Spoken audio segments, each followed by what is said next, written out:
सबैजनालाई नमस्ते। म प्रदीप फुलाल फिक्कल गाउँपालिका पूर्वाधार विकास शाखामा कार्यरत छु।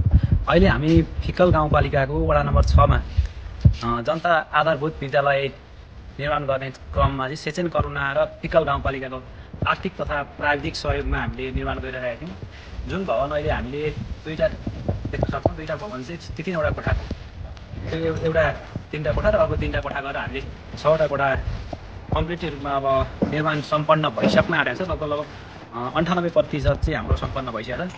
हल्का केही मात्रामा कलरको मात्रै काम बाँकी रहेछ। यस विद्यालयमा विद्यार्थी हेर्ने हो भने एकदमै फिक्कल गाउँपालिकाकै एकदमै उच्च रहेको छ।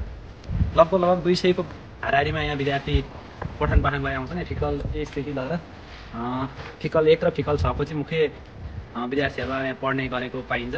हाम्रो लगभग टोटल एमाउन्ट भने चाहिँ लगभग 44,43,420 रुपियाँ रहेको छ।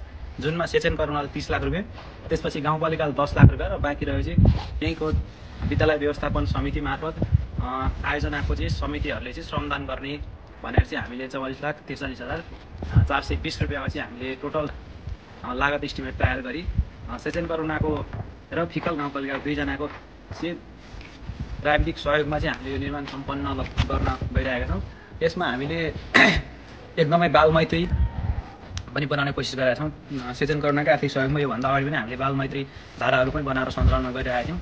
त्यसै गरी अहिले हामीले बनाएको विद्यालय पनि सबै बालमैत्री छ। सबै मजाले बच्चादेखि लिएर सबैजना अपाङ्ग भएको पनि अपाङ्ग मैत्री नै भनौँ, अपाङ्ग भएका व्यक्तिसँग पनि सहजैसँग चढ्न सक्ने, हिँड्न सक्ने अवस्थाको हामीले सिर्जना गरेका छौँ।